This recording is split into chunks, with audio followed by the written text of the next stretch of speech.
Hi, my name is Sumaya K. Owens. Welcome to Embodied Leadership in Action podcast. I'm the CEO and founder of Present Moment Media, trauma-informed yoga teacher, and founder of Embodied Leadership Collective. Welcome to Embodied Leadership in Action podcast, where we explore what it means to lead with presence, authenticity, and embodied awareness. Today, our guest is Saraswati Hancock, and she is a yoga teacher and founder of Yoga Mandala Project.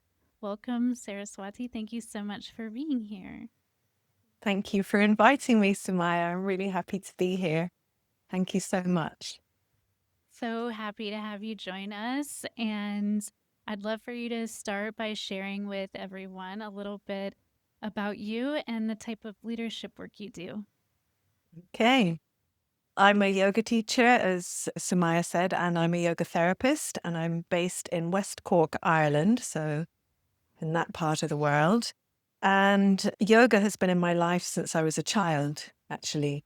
I did my first yoga class when I was about 8 years old, and it's been a thread all through my life, through my teens, through my early 20s, my pregnancies, all of it.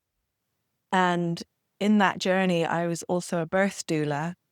And this is back in the sort of late 80s, early 90s, and into the 90s, and also held women's circles. And so I've always had that kind of interest in yoga therapy or supporting women's health and women's well-being. So that's a big part of my work.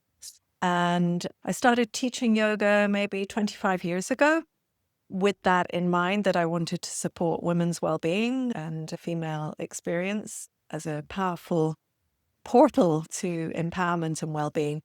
And then about in 2014, I went through a lot of life changes, and it led me to form the Yoga Mandala Project with two other yoginis who are based in the Middle East. And it was a project supporting refugee populations through yoga and mindfulness and other practices.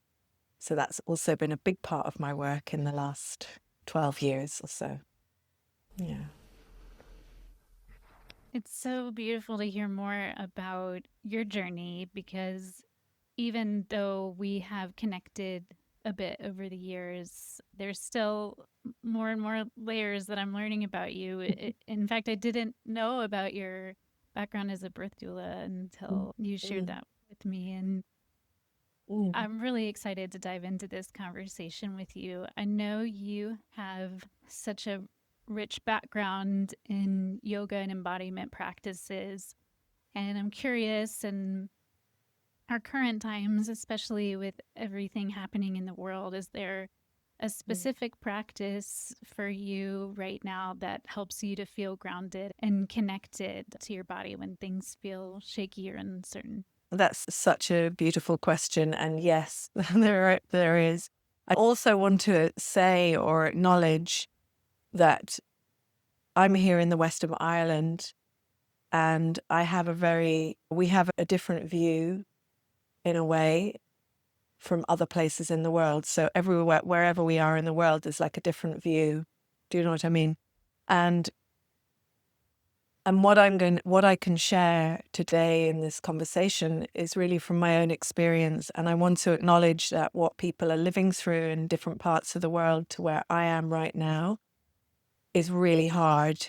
And I just want to acknowledge that, because I can only share from where I am. Do you know what I mean? And so, anyway, but back to your question, I think the main embodiment practice, or the main practice really, that draws me home or brings me home to myself when things get rocky, is breath and mudra and moving my body. But if I only have 5 minutes or 10 minutes because things are going wild around me, or at 1 minute, what is the one thing that's going to bring me home? And for me, it's the breath. And then one practice that I use a lot when I'm feeling very ungrounded is slowing down the breath, but also bringing mudra. So if people aren't familiar with mudra, it's like a gesture that we can make with our hands or with our body. So even like when we pray, it's a mudra when we place our hands on our heart. So I sometimes do that and just welcome myself back to my heart. Or the other mudra I use is this one, which is the downward pointing triangle, and place that on my belly and just breathe into that. And I find that incredibly connecting because it's bringing me straight back to source energy and grounding into the belly, into the earth element, if you like, into the mother. Those are the two things. And the breath, very much like a slowing down of the breath, using some of Vritti Pranayam for those people who are familiar with that, which is basically finding an evenness and a regularity in the breath. Also sighing is really good, just sighing the breath. I'm so grateful you mentioned Samvriti, which is often called one-to-one breathing in English. One of the things that I learned from one of my teachers about Samvriti is how energetically, when we engage in this practice, it helps us to balance how much we're giving and receiving in the world. And this is so relevant to our conversation today around Seva and Karma Yoga and yoga activism. Mm-hmm.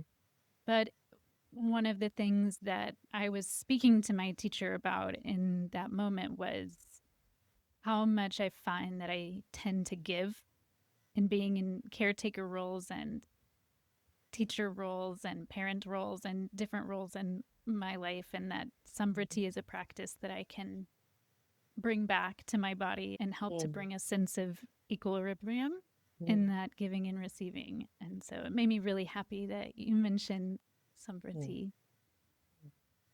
My next question is, leadership often asks us to override what our bodies are telling us. It often drives us to push through exhaustion or ignore our feelings of burnout.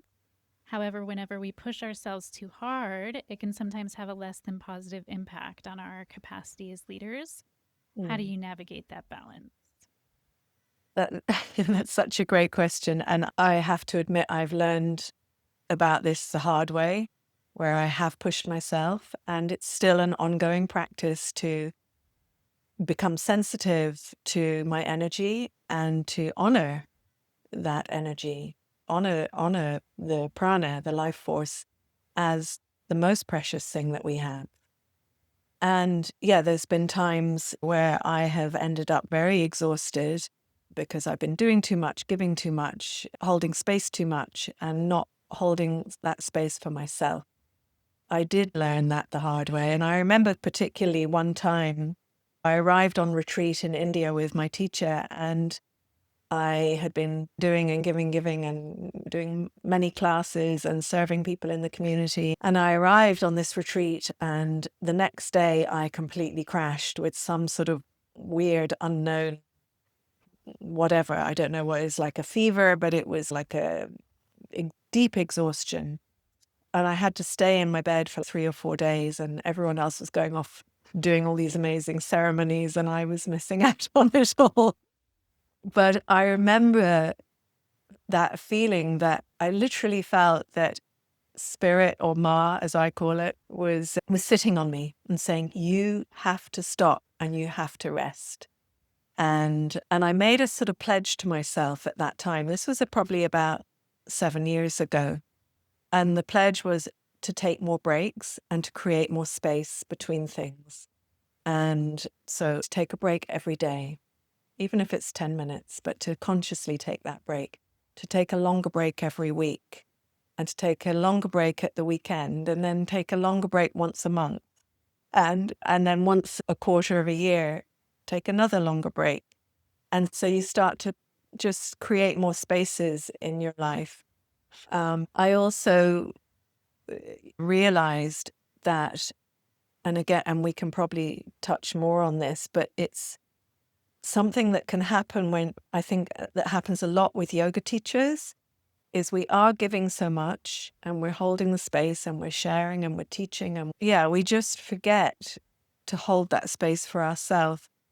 And we think that we have to keep doing it and keep doing it. And in that sense of service, there's often a feeling that really arises in the heart to make everything right for everybody, to save the world. if you like. And this is where the activism and the humanitarian work can get tricky. And like I said, it often arises from a really heartfelt desire to do good and to be good in the world, to uphold the Dharma. But if we're not taking care of ourselves and our own energy and our own prana, then we're not doing that. We're actually causing harm, and we're not honoring ahimsa. So I think as yoga teachers or anyone in that sort of field of service, we have to really take care of that. And I remember when I did my yoga teacher training years ago with a couple of really lovely, wise teachers who are now real elders and they're still teaching. And we made a pledge. It was like a mission statement for the school, which was called Contemporary Yoga, that we would not teach if we were exhausted or unwell.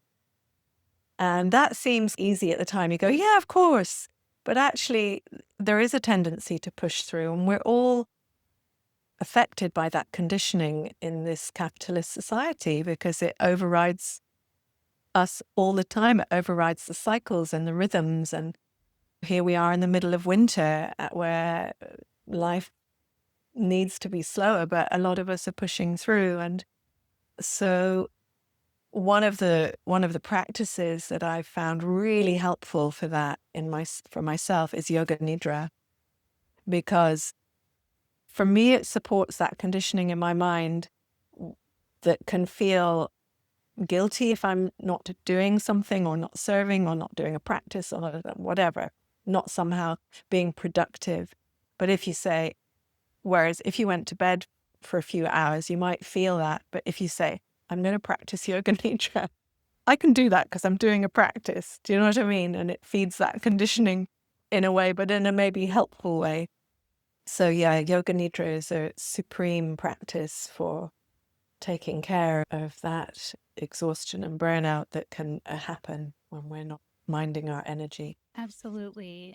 And practicing Yoga Nidra with you has been such a treat for me in the past. It's one of my favorite practices as well, but in particular, I love how you incorporate mantra into the Yoga Nidra practice and experience for everyone as well. And if anyone is listening and ever has a chance to practice Yoga Nidra with Saraswati, highly recommend. It is such a restful practice. And whenever we're feeling these deep feelings of burnout and exhaustion, our bodies are really craving that deep sense of rest, not just I'm taking a quick break or I'm taking time away, but that deep sense of rest that really penetrates you physically and energetically. I also see Yoga Nidra very much as quite a revolutionary practice. And I know one of the teachers I studied with when I did my Yoga Nidra teacher training was Uma Dinsmore-Tuli, and she talks about Yoga Nidra very much as if everybody was rested, the world would be a very different place. And so it's almost like we have a duty, and we're talking about activism, we almost have a duty to ourselves and to the world to be rested. Do you know what I mean? Yeah. Absolutely. My next question is, tell us about a defining moment that fundamentally changed your approach to leadership. I'm a kind of reluctant leader. No, I'm not reluctant, but I'm a kind of shy leader, let's say. It's not something that I seek out or I sought out. It's something that just has arisen through my role, if you like, as a yoga teacher.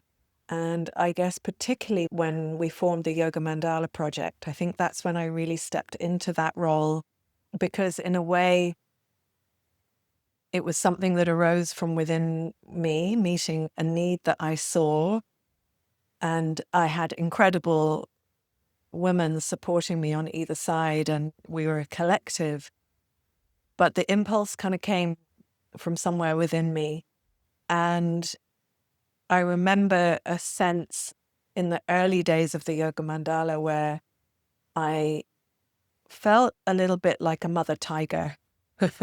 And I say a mother tiger because and I'm sure other people who create projects maybe feel this, but it's like you're creating something, and in that birthing of something, it's quite delicate. There's a delicate moment until the child or the project has taken root and starts to flourish and grow. And you don't quite know which way it's going to go. So I felt like I had to protect it and nurture it. And I think in that place, I stepped into leadership and was the one making decisions. And it was a really passionate thing. It arose from a really passionate place in my heart and somewhere in my being. And it was nothing I'd ever sought out. And it was nothing I'd ever thought I would imagined I would do. And yet when the call came, like this dharmic thing, karmic call, I don't know, I had to meet it. And so I did take a leadership role. And with that also comes some tricky things, as we know, like stepping into leadership can ruffle feathers and it can cause some waves. So I had to learn a bit about that too. Absolutely. And I really appreciate what you're sharing about stepping into these roles and how often we're called to these positions, but we don't necessarily often seek these situations. That is a common thread I hear from many people in positions of leadership.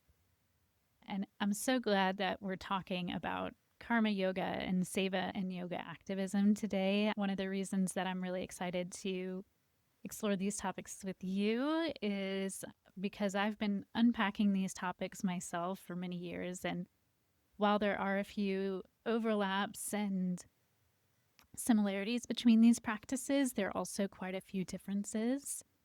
I would love if you could share with us, from your perspective, a few words on the differences between karma yoga, seva, and yoga activism. Okay, I'll do my best. I've been thinking a lot about this as well. And again, just from my own perspective, I don't know, it's not right, it's not wrong. It's just the perspective of where I am right now in my life. Karma yoga, when I used to hear this talked about back in the early days of yoga in the West, if you like, karma yoga was very much seen as cleaning the ashram toilet or something like that. You're doing service in that sort of a way.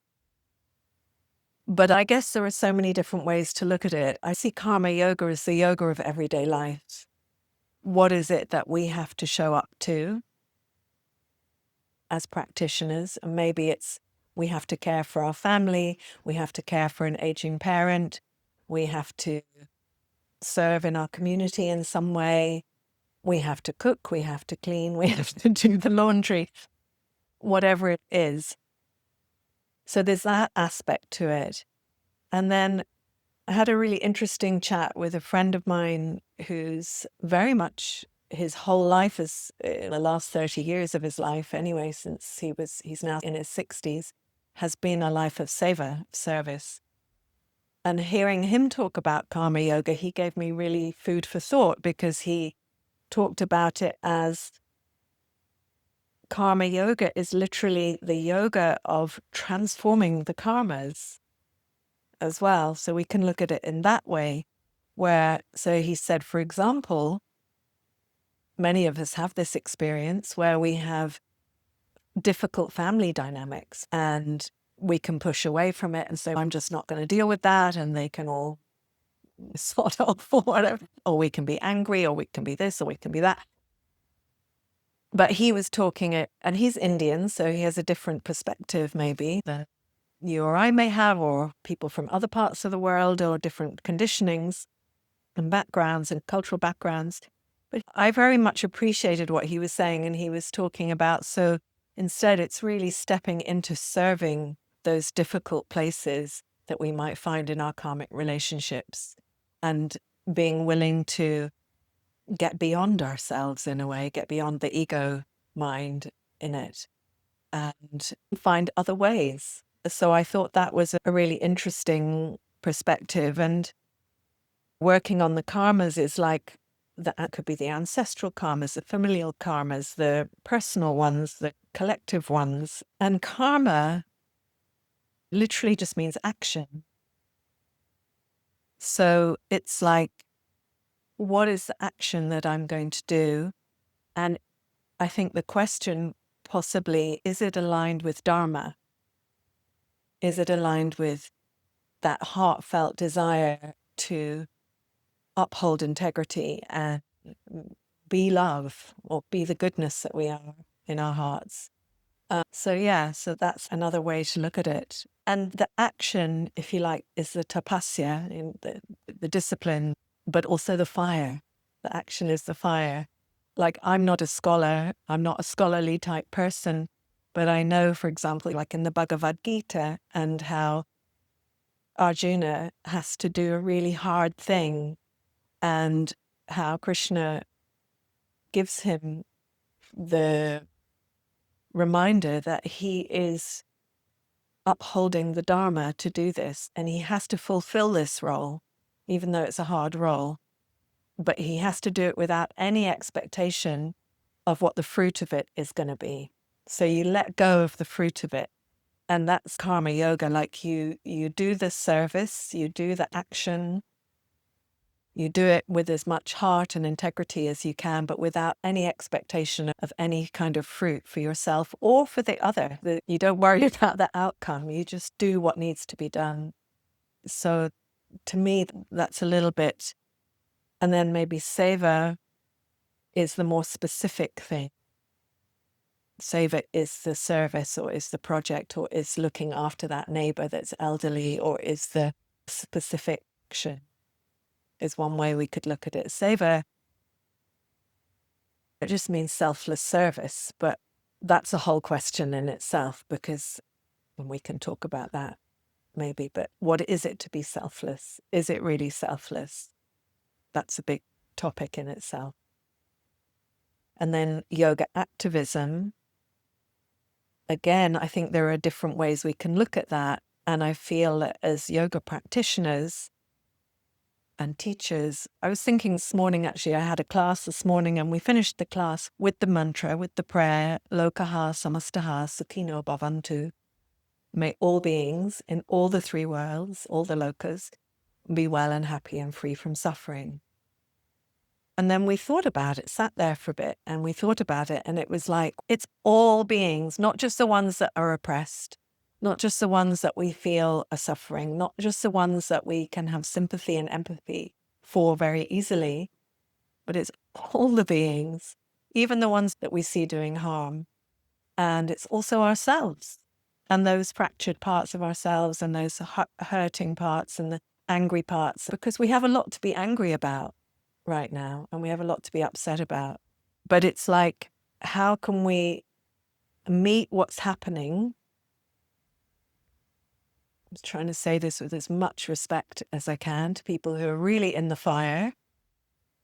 But how can we meet as spiritual practitioners, yoga practitioners, meet that fire with wisdom and compassion, and without adding on more fire? And that's the really hard part. And so there's that aspect to yoga activism, which is to meet what's needed with awareness.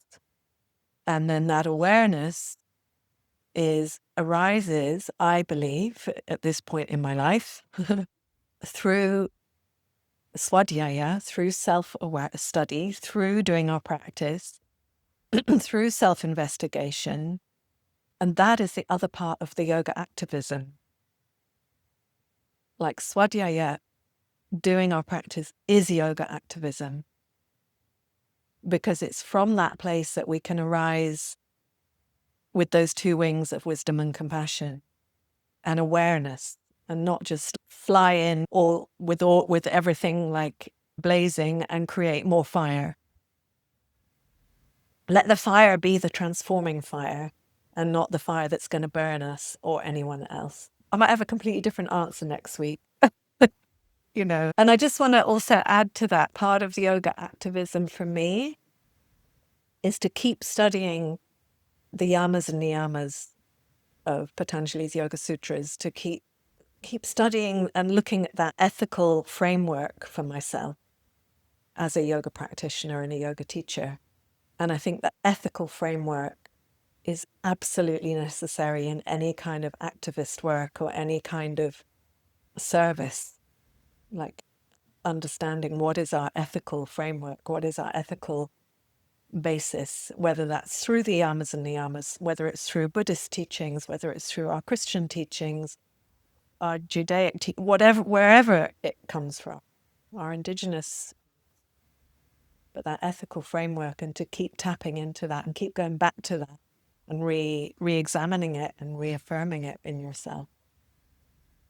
Absolutely. I love what you shared about letting the fire transform us instead of burn us. And I think that's a beautiful way to describe yoga activism and the way it feels to be in the world right now is there's so much that feels on fire. And Yeah, is there yeah, something productive that can come from it? Is there something transformative that can come mm-hmm. instead of purely destruction? And that's something that really resonates with me. And what you shared about the yamas and niyamas ties beautifully into our next topic. You have shared with me on a few occasions your perspectives on the yamas and niyamas and how they intersect with yoga activism.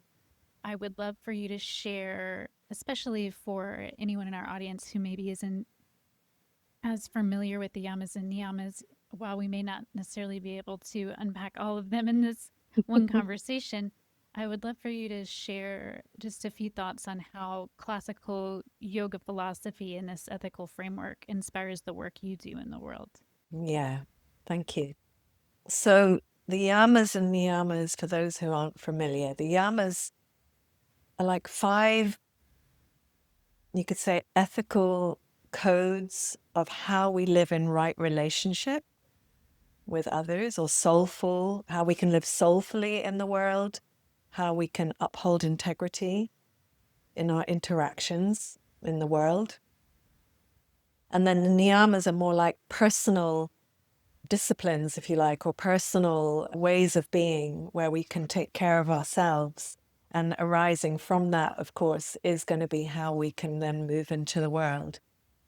And the very first one, what I always find interesting, particularly from a perspective of the sort of Western yoga perspective, if you like, and it is shifting and changing all the time as we evolve and grow and develop as teachers and practitioners. But most people, not all people, but a lot of people come to yoga initially as a physical practice. And so they place the asana, the yoga asana, the physical postures of yoga are placed at the forefront, if you like.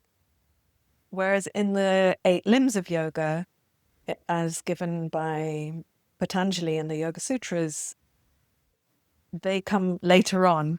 And the first 2 steps, if you like, are the yamas and niyamas. So that is the very first place that you begin your practice.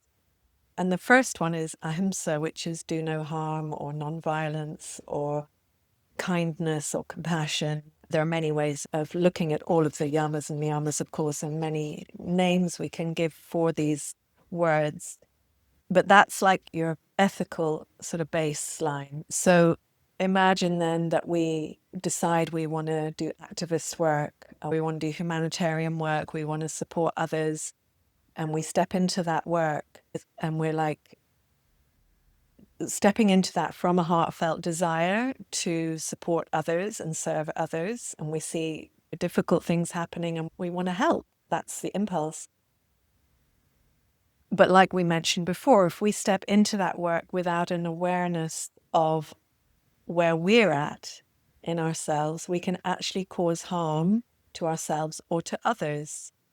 So niyamas, and like we have do no harm, be truthful. So that's also an interesting one. What is it to be truthful? Because we have people who have very different perspectives on what the truth is. So it's all, like you say, something that we can unpack personally and in Sangha and in community. And that's why one of the pillars, if you like, of yoga is Sangha, is community, because it's a great place to have these conversations and to gain understanding on what these codes of conduct or these ethical frameworks are. But three of them that really interest me in terms of the work that we're talking about are the first three of the niyamas, which are mentioned in the first of the second chapter of Patanjali Yoga Sutras, which is the chapter all about practice, the sadhana pada, the path of practice. And the first three niyamas are mentioned there, and they are tapasya, swadhyaya, and ishvara pranidhana. So tapasya is, as we mentioned before, you could call it the discipline or the willingness or the enthusiasm, fire, that desire to take action. There is an element for me of discipline and rigor around tapasya, which is also the willingness to keep doing the practice, keep doing the practice. And then the second one is swadhyaya, which we mentioned before, which is awareness of the self, taking the time to do your practice and to see, how am I? What's going on in this heart of mine? How is my body? How is my mind? And this is really important when we're doing activist work, because if we don't take the time to do our practice and become still and quiet and check it in, how is my heart? Oh my God, my heart is feeling so burdened right now, or whatever. And also in that swadhyaya, particularly in this context, and I know we've spoken about this before, it's an opportunity to then examine what is your motivation for wanting to serve. And is it a motivation to serve others? Is it something in your own mind? Is it actually it's going to make me? Is it because you're avoiding something? Is it because you're grasping onto something? Like all of these things, and these are what we call the kleshas, the obstacles to freedom, how they can catch us and catch our mind. And so doing your practice and doing that meditative practice, or sitting with the self, sitting in community, sitting with your peers and your teachers and getting feedback, accountability, all of it, doing your therapy, doing whatever it is that brings you closer to getting to know what's going on with yourself, will inform your motivation. And then you can be honest about your motivation. And it doesn't really matter what your motivation is, as long as we're honest about it, in a way, as long as it's a positive motivation, or let's say, like, you don't want to do harm, or you want to do good. And then the last one is really beautiful, because the last one, it's often translated as devotion to God, goddess, or devotion to spirit, but it's that devotional part, which is part of those three strands that are the means to the practice of yoga, if you like. So there's also a devotional aspect. And that devotional aspect is important because it takes us out of the mind and the ego mind of, I want to do this, I want,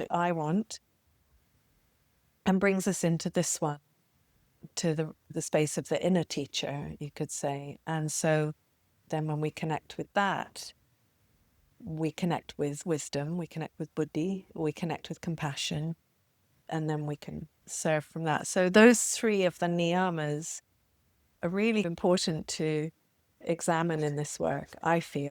All of the yamas and niyamas have a place, but like you said, it's a huge topic. You could study your whole life on the yamas and niyamas, really. Yeah. Absolutely. I'm really grateful that you shared how ahimsa is related to these later practices as well. For me, in my own experience as a leader, one of the things that I've reflected on many times when it comes to ahimsa is this reflection on causing the least amount of harm possible, or preventing harm, as being yet another way to view this lens of ahimsa. And it really helps me to, one, understand that I'm human and that Mm. it's messy being a human, but we can do our part in trying to prevent as much harm as possible. And it's not always possible. But when we dedicate ourselves to these practices, if it's not yoga, then any other self-care practices where we're taking the time to look inward and reflect and be in integrity, that it helps to align us with that intention. And also, it feels as if for me that I'm capable of being more in alignment with Ahimsa within myself when I am taking better care of myself. Because when I'm really frazzled and really stretched thin, that's when I feel as if I'm starting to feel impatient, or that I'm maybe not showing up in the way that maybe I had intended. And so thank you for tying all that together so beautifully for all of it. I would love for you to share with us your first experience working with refugees, and how did this shape your understanding of teaching trauma-informed yoga? Yes, thank you. It was an incredible experience and a really deep dive for me. Like I said before, I had this heartfelt desire to go. It was 2014. It was around the time here in Ireland we were just starting to hear a lot about people fleeing Syria, and there'd already been a big wave from Iraq, and then there were people fleeing Syria and trying to get into Jordan, and huge movements of people because things were just in a state of terrible conflict. And I somehow, through a sort of series of events, I got in touch with the Collateral Repair Project, which is a kind of partner project of the Yoga Mandala. And they're based in Amman in Jordan. And at the time, they were very small. They're still a small grassroots organization, but they were teeny tiny then. And they just had a little premises in the downtown in an area of Amman called Hashemi Shamali, where there's a big refugee population. And there has been historically since the first Palestinian refugees arrived there after 1948. So it's been one of those places where people have come. And anyway, I saw that they had in the past, a couple of years previously, had a yoga program, and that was just for 2 weeks. A woman came from the US, taught yoga in the community, but the effects were profound. The people talking about how it supported them. And I was really touched by this. And I contacted them and said, I'd really love to come and offer some yoga classes in your community.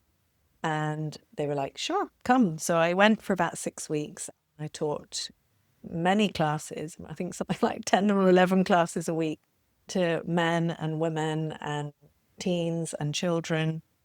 And I remember before I went, I'd already been teaching yoga maybe 15 years or something at this point.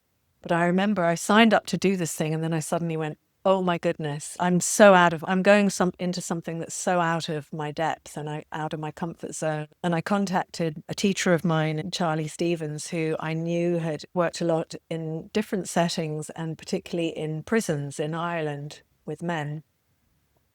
And I contacted him and I said, oh my gosh, I've signed up to do this thing. And he said, let's meet for a cup of tea. And so we did. And we just sat and chatted, and he was so incredibly supportive. And without even really saying very much, he just got me to see where I had the resources within myself to do this work. I'm so grateful for that.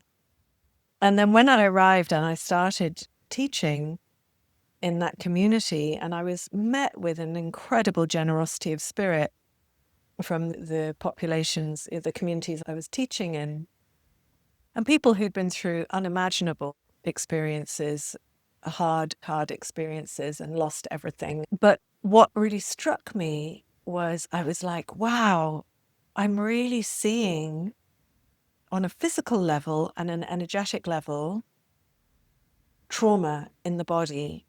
And I hadn't really seen it in that way before, seeing how it's affecting the physical body and then having to adapt the practice So that was on many levels. It was on like chronic illness, but it was also just on the level of sometimes like an inability to become still, because the minute stillness came into the practice, the body would get so agitated. Or sometimes it was like an inability to lay down on the ground because it was too vulnerable, or there were so many different ways. And then there were the kind of chronic conditions that would come, like insomnia, headaches, chronic headaches, high blood pressure, anxiety, depression, like all these kind of chronic expressions of trauma and PTSD. So I had to learn on the fly, really. I had to wing it, and I had to adapt and be very spontaneous. And part of, I think, one of the gifts that I drew on at that time was that for about 15 years previous to all of this, I was a student of a school, and it was a dance oriented school, international kind of network of students, teachers, practitioners, artists. But it was rooted, a lot of it was rooted in Buddhism and Buddhist practice and contemporary Buddhist practice and understanding.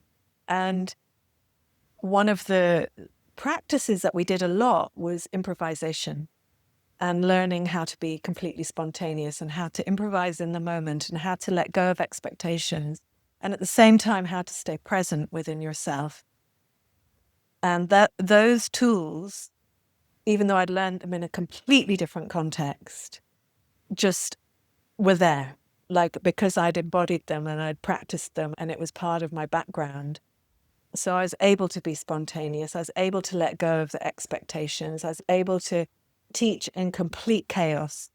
It was not like teaching in a yoga studio where you have all these ideal setups. It was total chaos sometimes, and noise and drama and people coming in and out and noises outside and people refusing to do what the practice that you're offering because it's just too much for them. So you have to just be so present and then adapt to meet what's there. And I think that was the biggest learning for me as a moving forwards as a teacher, was you are there to teach the individual, even in a group setting. As much as possible, you're there to meet the individual and to meet what's needed in the space. And so it's not about you. It's about who you're serving, who you're sharing the space with, who you're sharing the yoga with. And I feel now part of the work with the Yoga Mandala Project is that we offer these trauma-informed trainings, which are very much about embodiment and they're very experiential in nature. And I really firmly believe that all of that has completely changed my teaching. Everything is an invitation. There's nothing dogmatic. You can lie down for the whole class if you want to. I'm completely happy. I don't care how it looks. And I feel that all these kind of spaces that we offer as teachers and therapists, really, we need to have some kind of trauma-informed awareness, because we just don't know what's going on for ourselves, what's going on with people who are coming into the space.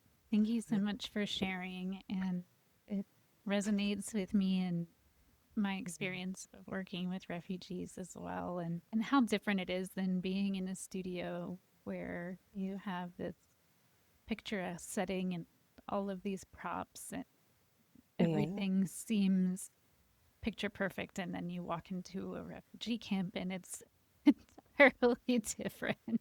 Entirely.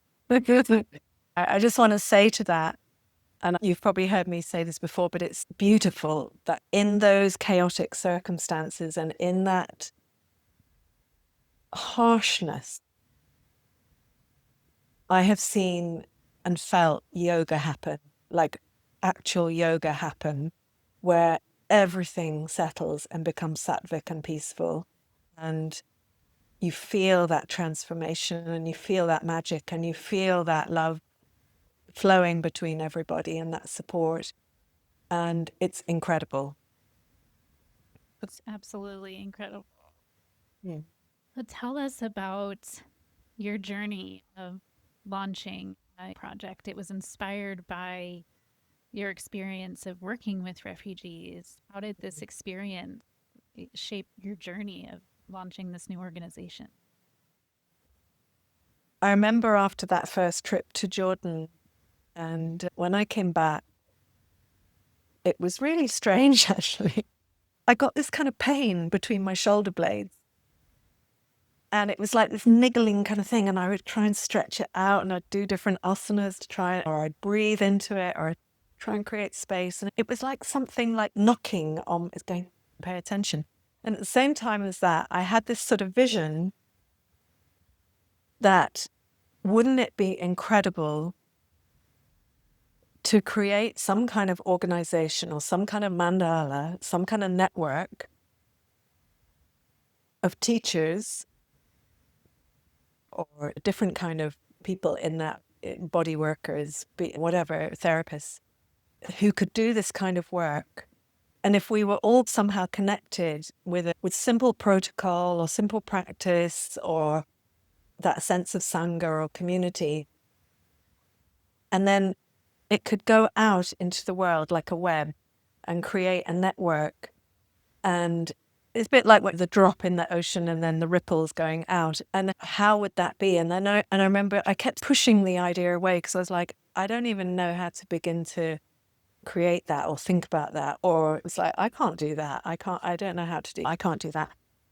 But it kept like tapping me between the shoulder blades of this little, until I just went, okay, we have to do this. We have to actually do this. And so there were a few of us, like Rula, who's still involved and in the Yoga Mandala, and Susan Baghdadi, and Claire Osborne was involved at that time as well. And then Lizzie came in later. Those few women, and we then created, I said, we've got to do something with this. And so we just very organically started to pull together these sort of trauma-informed trainings. And we did it in such a way, it was all gift economy. So people could pay as much or as little as they wanted or had. And they would pledge that in return, they would serve in some way with this work in their communities, in whatever way, or in any kind of place where they saw a need for it. And that was, we'll offer this if you can then offer that back out into the world. And we did it on a wing and a prayer because we had no money. And I don't know how it happened, but it did. And we had our first training in Amman. And then for the next few years, we would offer them a couple of times a year, usually one in Amman and one in Europe, in Ireland. We did one in Greece, in Saras, in northern Greece, that was specifically aimed at a space for volunteers, humanitarian volunteers and activists to come. And it just developed into this thing, and it's still rippling out in its way, and it's grown and developed. And as I stepped back for a while, and now our lovely Molly is holding the mothership in a way. So yeah, it just took on its own life. And there's something about it, it always seems to be a little bit outside of structure. We've tried to create structure around it. We've tried to create it as a charity or as a this or as a that. And each time something happens like a spanner in the works. And it seems to just have this life that it has to just be this mandala that kind of breathes and does this thing up until now. Who knows where it'll go in the future? So, yeah. That's the mandala. Thank you for sharing. And my understanding is that the organization has essentially two different approaches to the work that you're sharing with the world. And one is that you have teachers who are actively engaged in teaching refugees and refugee communities.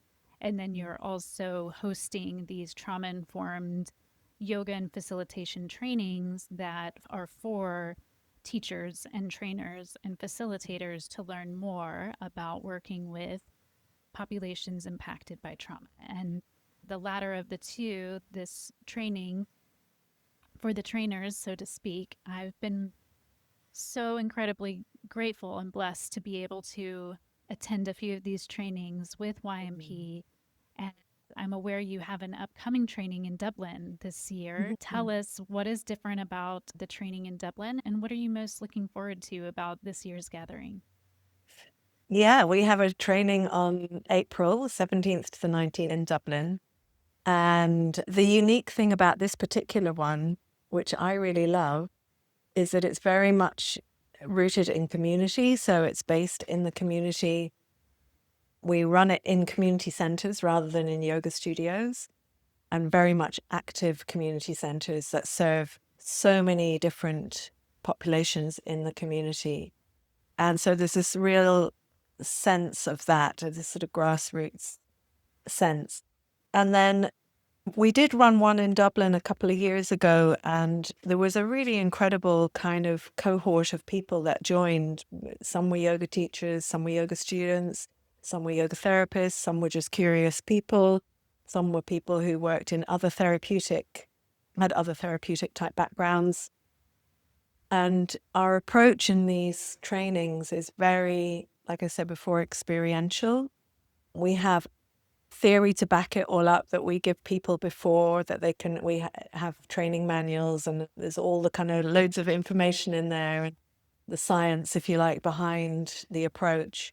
And then when we gather in community, then it's really about experiencing the practices together and being in community, sharing food together, having cups of tea in a circle, listening to each other, sharing lived experience, and offering our understanding of what it means to be in a trauma-informed space. Because in that space, then it doesn't really matter what the practices are, but you can apply it to so many things. Yeah. And we also have, as you're probably aware, Sumaya, but we have we have a couple of online offerings as well. And one is a kind of 8-hour self-paced, which is an introduction to trauma-informed facilitation and practice. And it's really useful as a sort of beginning foundation for people if they're curious. And the proceeds from those trainings go towards supporting the Yoga Mandala to keep doing what it's doing, but also to support our work in the field. As you mentioned, we have various teachers who are offering directly within refugee communities and other kind of settings of people who've been through displacement or conflict or difficult things. Yeah, we try to support those projects as well through these trainings. Thank you so much for sharing. And I want to share with everyone else how impactful it has been for me to be a part of YMP these last few years and to get to know you, Saraswati, and the rest of the community. And it's been a really supportive place for me as someone who was a yoga teacher and working with various different populations, including refugees and survivors of war. And it was a really welcoming and supportive environment for me to feel seen and heard and feel as if I'm not the only one that is trying to share this type of practice in this unconventional type of setting. As we discussed, it's not the same experience as teaching in a studio. And what we learn as yoga teachers in our initial trainings or 200-hour training, further trainings, is very different than how it feels to be in the field and working with these populations. And that is inspiring to anyone else who's listening and that's something you want to learn more about, then I highly recommend either these in-person gatherings or the virtual trainings as well. And thank you so much for everything you do and everything you share with the world. Likewise, Sumaya, I know you do amazing work, so thank you. And I'm really inspired, and I just want to acknowledge that because at one point when we were speaking earlier, and you touched on something, I can't quite remember what it was, but what came to me was something about humility, that doing this work, you can develop humility, but it also requires humility. And that in that humility is a space of listening. And I'm really aware, like I said at the very beginning, people are going through really difficult things right now, particularly in your part of the world and in other places, but there's things unfolding that are really hard. And I feel I'm now in my 60s and I feel like I have to keep learning and I have to keep listening and I have to keep examining my own conditioning. And like you said earlier, and also accept the messy humanness and forgive ourselves when we get clunky or we put a foot wrong or we say something and we think, oh my gosh, was that disrespectful? I'm so sorry. Or what? Because it's like layers upon layers. And I'm really inspired by how I see people such as yourself unpacking things in ways that I hadn't considered because I'm of a different generation. So it's, wow, I hadn't considered it that way. And I can look at it in different ways. So I'm really inspired by the work that people are doing. So I just want to acknowledge that. Thank you so much. Mm. Can you share with everyone how to find out more about the work you do and about your upcoming training in Ireland? Yeah, sure.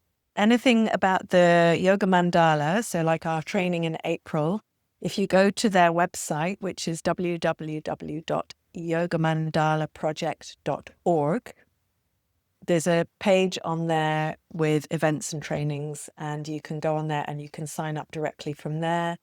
There's information about the 8-hour self-paced training. There's information about the Dublin training. And then my own work, I'm Heartways Yoga, so heartwaysyoga.com.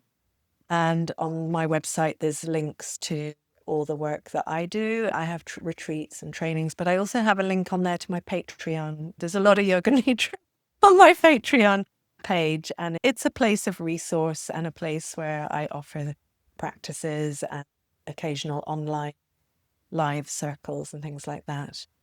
Thank you for being here with us today. And again, my name is Sumaya K. Owens, and this is the Embodied Leadership and Action podcast. If you would like to be notified of upcoming episodes, you can find us on meetup.com at Embodied Leadership Collective and on YouTube at Present Moment Media. Thank you all so much for joining us today.